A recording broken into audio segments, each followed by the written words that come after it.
5 minute में 5 प्रकार की सब्जी बनाने वाली बहू। मनोरमा तो बहुत परेशान हो गई थी। मनोरमा अपने बेटे सुशील के लिए एक बहू ढूंढ रही थी। सुशील ने बोल दिया था कि वो शादी घर वालों के पसंद से करेगा।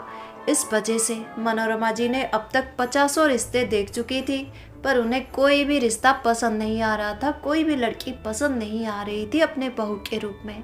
वो चाहती थी उनके बेटे के लिए एक बहुत ही गुणवंती, सुशील, संस्कारी और सर्वगुण संपन्ना, उच्च शिक्षिता, लाजवंती, गुणवंती बहू आए। पर ऐसा अब तक नहीं हो पा रहा था। कोई भी रिश्ता उन्हें पसंद ही नहीं आ रहा था। इसलिए वो बहुत परेशान थी। अपने पत्नी को इसे परेशान देखकर देवदत्त जी बोल पड़े, अरे क्या हुआ, क्यों इतने परेशान हो तुम मनोरमा?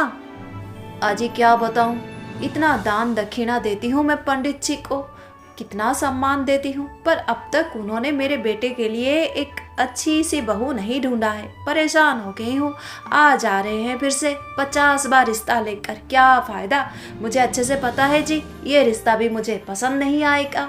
ऐसी बहू तो मुझे नहीं मिल रही है। मैं तो अपने बेटे के लिए क्या क्या सपने देख रही हूँ, पता नहीं कब मिलेगी मुझे सर्वगुण संपन्ना, लाजवंती, गुणवंती, सुंदरी, संस्कारी बहू रानी। मनोरमा, तुम तो बात को आगे बढ़ने ही नहीं देती हो। छोटी छोटी बातें देखकर पकड़कर रिश्ता तोड़ देती हो। अब किसी का फोटो देखकर रिश्ता तोड़ देती हो, तो किसी के बारे में कुछ सुनकर रिश्ता तोड़ देती हो। ऐसा करोगी तो कैसा होगा? समय देना चाहिए, हमें लोगों से मिलना चाहिए, तभी तो पता चलेगा ना।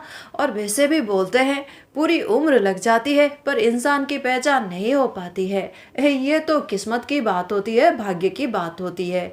अब जो भी रिश्ता ला रहे हैं, हमें जाकर पहले देखना तो चाहिए, उनसे मिलना चाहिए, बात थोड़ा आगे बढ़ना चाहिए, फिर तो पता चलेगा ना।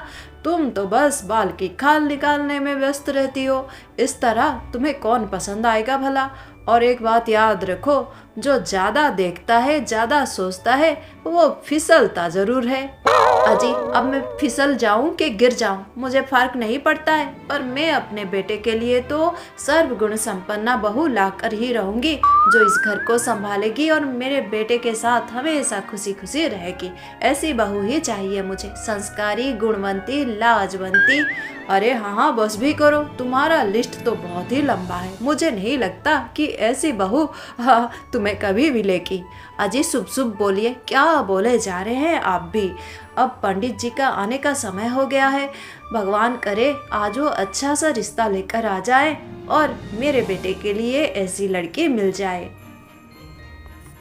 दोपहर को पंडित जी आ जाते हैं। बहुत ही अच्छा रिश्ता लेकर आए हैं आज पंडित जी।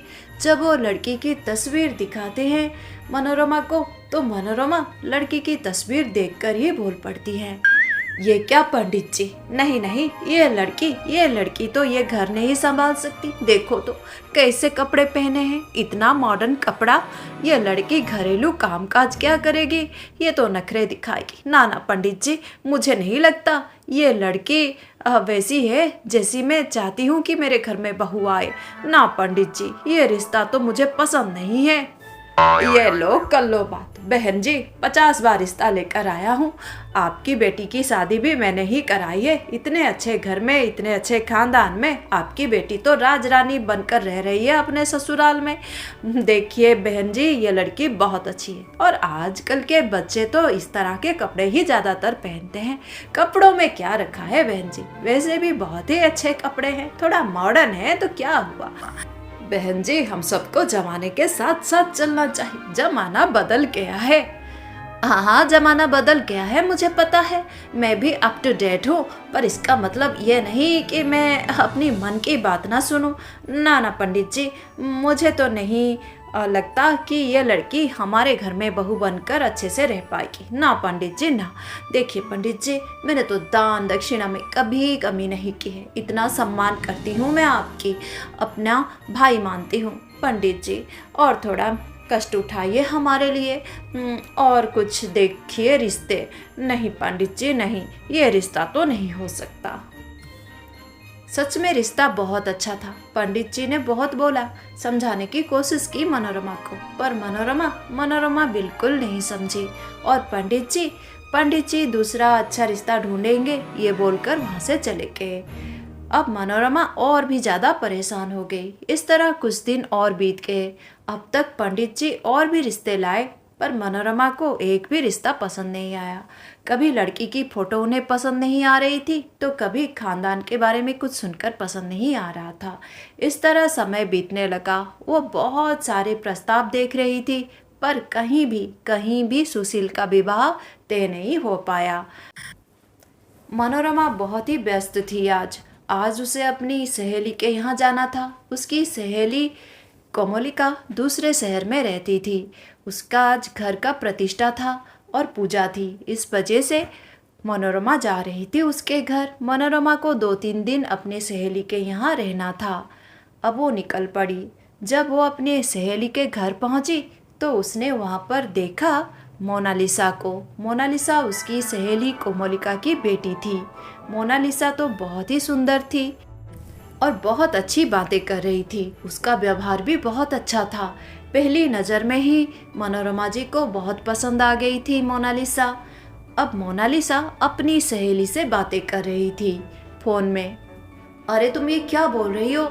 नहीं नहीं, ऐसा ना करो कोमल, देखो बहुत ही आसान सी बात है, तुम करोगी तो हो जाएगा। इस तरह निराश ना हो, मैं तुम्हारी सहेली हूँ, मैं तो तुम्हारी हिम्मत बढ़ाऊंगी ना। देखो तुम्हें जल्दी उठना पड़ेगा, ब्रह्म मुहूर्त में उठना चाहिए। तुम तो 8 बजे 9 बजे 10 बजे उठती हो। छी छी छी, ऐसा कौन करता है? हम सब इंसान हैं, हम सबको इंसानों के जैसे रहना चाहिए। देखो ब्रह्म मुहूर्त में उठना बहुत ही सौभाग्य की बात होती है। मन शांत रहता है दिन भर, और अगर तुम्हारा नींद ना टूटे तो जल्दी सोने की कोशिश करो।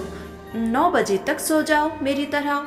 और हाँ, अगर फिर भी नींद ना टूटे तो 2-2 अलार्म लगाओ, तेज साउंड वाला। और जब तुम्हारी नींद खुल जाए अलार्म के साउंड से, तो झटपट बेड से नीचे उतर जाओ और 10 कदम चलो, फिर देखो तुम्हारी नींद यूं ही टूट जाएगी। हाँ, ये बेस्ट टिप्स है, जरूर आजमाइएगा। और हाँ देखो, तुम्हें ना ये रील्स देखना बंद करना पड़ेगा। ये रील्स क्यों देखती रहती हो?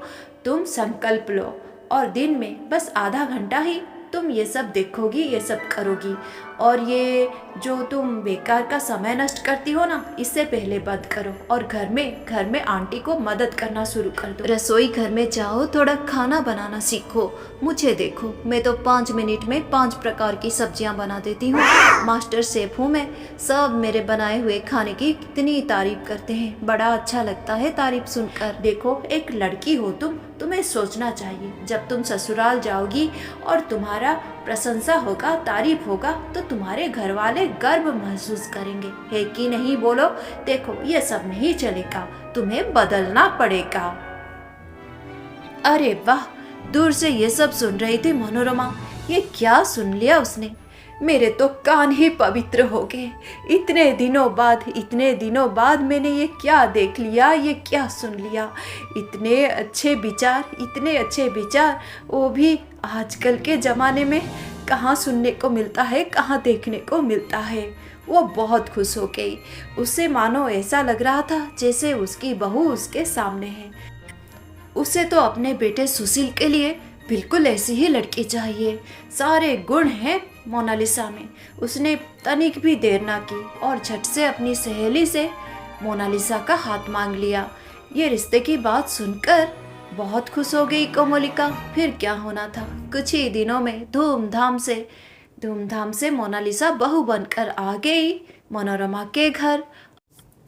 मनोरमा तो खुशी से झूम रही थी, बहुत खुश थी वो। आज बहू की पहली रसोई है। वो बहुत ही खुशी बहू के कमरे में गई और बहू से बोलने लगी कि आज उसकी पहली रसोई है और बहू को क्या क्या बनाना है। मोनालिसा भी बहुत खुशी हाँ बोल दिया। कुछ देर में मोनालिसा रसोई में आई और रसोई को देखकर ओह माय गॉड, यहाँ पर मुझे खाना बनाना है, आज पहली रसोई है। ये क्या दकियानुसी बात है, मुझे ये सब अच्छा नहीं लग रहा है। ये पुराने विचार मुझे बिल्कुल पसंद नहीं है। मैं तो आजकल की मॉडर्न लड़की हूँ, मॉडर्न लड़की। हर प्रॉब्लम का सल्यूशन होता है मेरे पास। ये फ़ोन है ना, अभी फ़ोन में देखती हूँ, गूगल करती हूँ आसपास का कौन सा रेस्टोरेंट 5 स्टार रेटिंग का है, किसके व्यूज़ बहुत अच्छे हैं, ये देखना पड़ेगा। और मम्मी जी ने जो जो बोला है वो सब मंगा लूँगी मैं। इतना दिन हो गया मैंने पिज़्ज़ा नहीं खाया है, अपने लिए पिज़्ज़ा मंगाऊँगी। बड़ा मज़ा आएगा आज तो, हम सब मिलकर बैठ कर खाएंगे। यही ठीक रहेगा। ये सब झंझट में कौन पड़ेगा। पालक पनीर, मटर पनीर, हाँ, पुलाव, खीर, गाजर का हलवा, लड्डू, ये सब तो नहीं बना सकती। उसके साथ सलाद भी बनाना है। अरे बाबा, ये सब तो मुझसे ना होगा। वैसे भी मुझे खाना बनाना कहाँ आता है।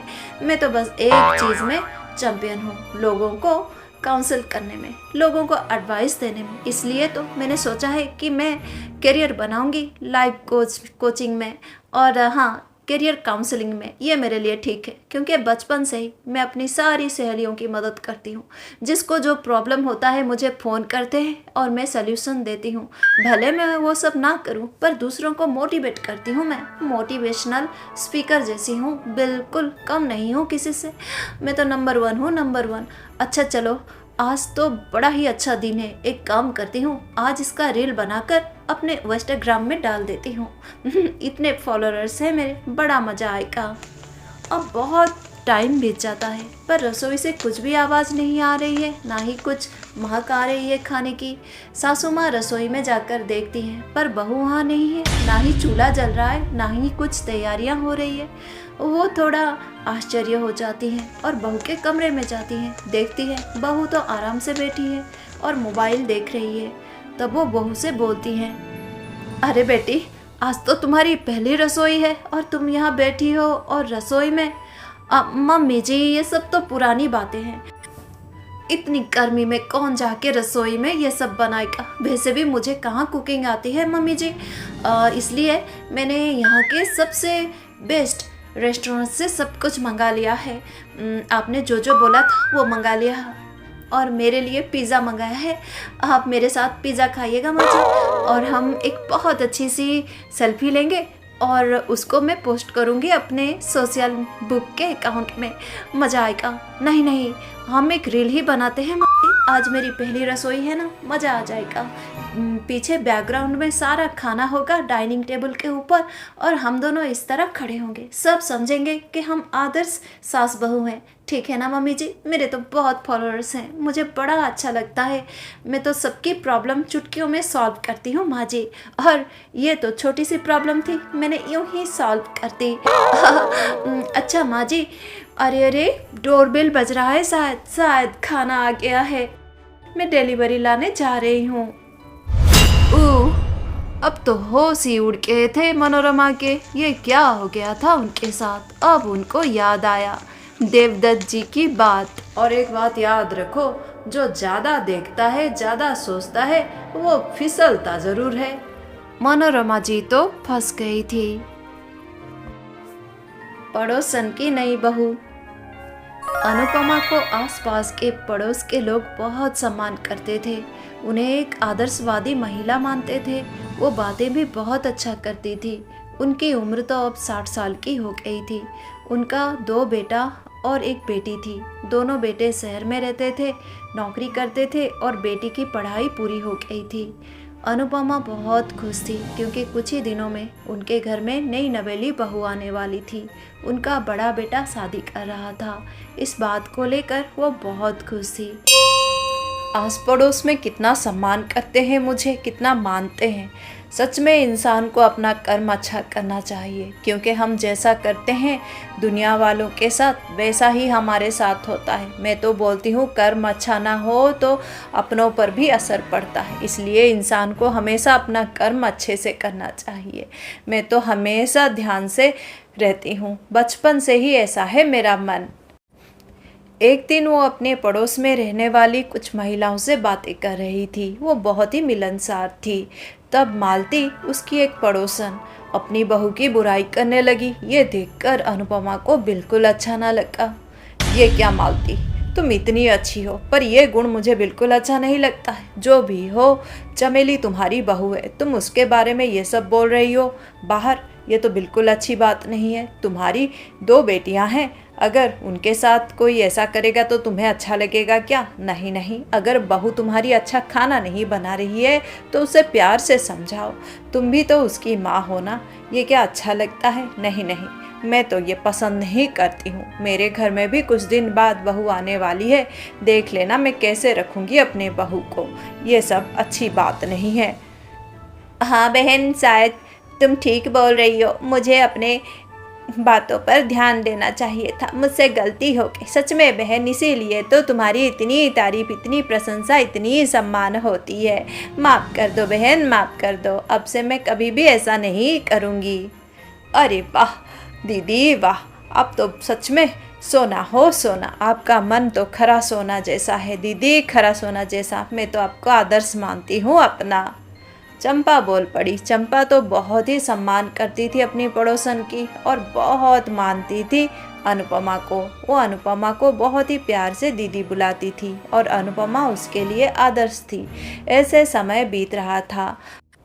इस तरह कुछ दिन बीत गए। अब अनुपमा का बड़ा बेटा ने शादी कर लिया। घर में एक प्यारी सी सुंदर सी बहू आ गई। अनुपमा की नई बहू बहुत ही अच्छी थी और अनुपमा भी बहुत ही प्रशंसा करती थी अपनी बहू की सबके सामने। एक दिन तो उसने अपने पड़ोस में रहने वाली अपने सभी पड़ोसन को बुला लिया खाने पर और बहू के हाथों का खाना खिलाया और बहू की जमकर प्रशंसा की। हाँ, मेरी बहू तो बहुत ही गुणवंती है। मैं तो खुद को भाग्यशाली समझती हूँ जो ऐसी बहू आ गई है मेरे घर में। हाँ, रसोई की थोड़ी सी कच्ची है, इसलिए तो आज मैंने उसकी मदद कर दी। यही तो परिवार होता है कि नहीं बोलो? सच में बहुत अच्छी है, बहुत प्यारी है मेरी बहू कोमलिका। वो बहुत खुश थी और अपनी बहू की बहुत तारीफ कर रही थी। ये देखकर तो चमेली बहुत ज़्यादा खुश हो गई। वाह दीदी वाह, आप तो बहुत ही महान हो सच में दीदी। आप जैसी सासू माँ पाकर कोमलिका बेटी की तो किस्मत ही बदल गई। वाह क्या सास है, क्या सास। अनुपमा का ये व्यवहार सबका दिल जीत लिया। आज सब बहुत तारीफ कर रहे थे, प्रशंसा कर रहे थे और सबके मन में और भी ज़्यादा सम्मान बढ़ गया था अनुपमा के लिए। और चंपा तो बहुत बड़ी फ़ैन ही बन गई थी अनुपमा की। अनुपमा दीदी उसकी आदर्श जो हैं। आज चंपा ने कुछ सोचा, आज ही मैं भैया और भाभी से बात करूंगी। ज्योति अगर भैया और भाभी के घर में बहू बनकर जाएगी तो उनके घर में तो 4 चांद लग जाएंगे। बहुत ही अच्छी लड़की है ज्योति, जैसी दीदी हैं अनुपमा दीदी, उनकी बेटी भी बिल्कुल वैसी ही होगी। अच्छे संस्कार मिले होंगे उससे भी, अच्छा व्यवहार होगा उसका भी। इतने दिन से देखती आ रही हूँ, बहुत अच्छी लड़की है ज्योति। आज शाम को जाऊँगी और दीदी से बात कर लूँगी। मेरा भाई तो बहुत अमीर है और हमारा खानदान तो बहुत ही ऊंचा है। राज करेगी ज्योति ऐसे खानदान में ब्याह करके। आज शाम को जाकर ही बात कर लूँगी। अब चमेली शाम को जा रही थी अनुपमा दीदी के घर अपने भाई के बेटे के रिश्ते के लिए। उस दिन शाम को वो तैयार हो गई और अनुपमा के घर जाने लगी। जब वो अनुपमा के घर पहुंची तो उसने देखा अनुपमा अपनी बहू से कुछ बात कर रही थी। ये क्या? हाँ, कलमुही कहीं की, कुछ नहीं आता है, कुछ नहीं आता है। ऐसे कौन खाना बनाता है? कुछ नहीं आता है तुझे? छी छी छी। वो तो अच्छा हुआ कि मैंने बाहर रेस्टोरेंट से सारा खाना मंगा लिया। अच्छा बनने के चक्कर में, अच्छा खुद को दिखाने के चक्कर में इतना नुकसान हो गया। ऊपर से तेरे घर से जो साड़ी आया है मेरे लिए, छी छी छी, उसे तो कोई भिखारन भी ना पहने। क्या समझकर तेरे घर वालों ने मुझे सूती की साड़ी भेज दी है? मैं क्या सूती की साड़ी पहनने वाली दिखती हूँ तुझे? हाँ, क्या समझ रखा है तुमने मुझे और तुम्हारे भिखारी घर वालों ने मुझे? भिखारन कहीं की, कुछ नहीं आता है, कुछ नहीं आता है। हाँ, इस तरह मुँह बंद करके रखना, पर हाँ, ये रोनी सूरत ना रखना। आस पड़ोस में अगर पता लग गया तो मेरे पर्सनालिटी का क्या होगा, मेरे इमेज का क्या होगा। चुड़ैल कहीं की, चल जा यहाँ से और जाकर सारा खाना बना। छी छी छी, कैसी मुसीबत आ गई है घर में, ना काम की ना काज की, कुछ नहीं आता। ऊपर से इसके भिखारी माता पिता दिन भर फोन करते रहते, पता नहीं क्या बड़बड़ाती रहती है उनके साथ, जरूर मेरी बुराई करती होगी। नहीं माँ जी, मैं तो बस। अरे मुंह बंद कर अपना, और हाँ अपने सारे गहने दे देना मुझे, मैं अपने कबर्ड में उसे रखूँगी, मैं अपने अलमीरे में रखूँगी। मुझे तुझ पर विश्वास नहीं, पता नहीं तेरे घर वालों ने असली गहना दिया है या नकली गहना दिया है। आजकल तो बहुत सारा इमिटेशन ज्वेलरी मिलता है जो असली सोने जैसा लगता है। मैं तो सोनार के पास लेकर जाऊँगी और अच्छे से चेक कराऊँगी असली है कि नहीं। बड़ी आई, चल जा यहाँ से, काम कर रसोई में जाकर। और हाँ, पोछा लगाना मत भूलना। अरे मेरे कमर में और पैरों में बहुत दर्द हो रही है। पहले मेरे कमर और पैरों की मालिश कर दे, उसके बाद जाकर काम करना। चुड़ैल कहीं की, भूतनी पिशाचिनी चुड़ैल। अरे ये क्या देख लिया था आज चंपा ने, जो उनकी आदर्श थी तो ये उनका असली चेहरा था। चंपा के तो होश ही उड़ गए। चंपा सीधे अपने घर गई। ओ मोरी मैया, मैं और मेरे भैया भाभी तो सच में बच गए। ये तो चुड़ैल है, चुड़ैल अपनी बहू को चुड़ैल बोल रही है, खुद चुड़ैल पिशाचिनी भूतनी है। देखो कैसे व्यवहार कर रही है, दुनिया वालों के सामने आदर्श बन रही है, पर इसकी सच्चाई ऐसी है। अरे ये ऐसी है तो इसकी बेटी कैसी होगी। हे भगवान, अच्छा हुआ मैंने कभी रिश्ते की बात ना चलाई। छी छी छी, ये असलियत है इनका, सबको बताऊंगी मैं। इनका ये मुखौटा मैं ही उतार कर फेंकूंगी। अब इतना अच्छा रिश्ता जो ज्योति के लिए आने वाला था वो टूट गया था। पर ज्योति क्या सच में अपने माँ के जैसी थी? नहीं, ज्योति बिल्कुल ऐसी नहीं थी। ज्योति बहुत अच्छी थी। माँ, ये कैसा व्यवहार कर रही हो तुम भाभी के साथ? मुझे बिल्कुल अच्छा नहीं लगता है। माँ, अगर मैं शादी करके जाऊँगी, मेरी सासू माँ मेरे साथ ऐसा व्यवहार करेंगी तो तुम्हें अच्छा लगेगा क्या? मुझे तो बिल्कुल अच्छा नहीं लगता है। इतना सारा काम करती है वो। नहीं माँ नहीं, अगर इतना सारा काम है घर का तो एक नौकरानी रख दो। मैं तो भाभी की मदद कर रही हूँ, मुझे ये अच्छा नहीं लगता है माँ। और भैया तो इतना सारा पैसा भी कमाते हैं, नौकरानी रखने में कोई प्रॉब्लम नहीं है। और भाभी इतना सारा काम क्यों करेंगी? मुझे ये बात बिल्कुल अच्छी नहीं लगती है। अरे बस भी कर, बड़ी आई आदर्शवादी बनने वाली। अरे बेटी हाँ हाँ, आदर्शवादी बन, पर दुनिया को दिखाने के लिए, अपने लिए बनने की कोई ज़रूरत नहीं। तुझे पता नहीं है, इस तरह ही कंट्रोल किया जाता है, नहीं तो सर पर बैठकर नाचेगी। माँ, इसी तरह की सोच अगर सभी सास रख ले तो हो गया कल्याण। मुझे तो ये बात बिल्कुल अच्छी नहीं लगती है। ज्योति तो बहुत अच्छी थी, उसकी माँ के जैसी बिल्कुल नहीं थी। पर जैसा अनुपमा ने बोला था, कर्म अच्छा करना चाहिए हर इंसान, नहीं तो कभी कभी वो कर्म अपनों पर आ जाता है, उसका बुरा कर्म दूसरों पर प्रभाव डालता है। आज कुछ ऐसा ही हो गया था। ज्योति बहुत अच्छी थी, पर आज उसके लिए ये इतना अच्छा रिश्ता नहीं आ पाया, उसके माँ के कर्मों के वजह से। इसलिए इंसान को हमेशा अपना कर्म अच्छा करना चाहिए, दूसरों को दिखाने के लिए नहीं, भगवान को दिखाने के लिए।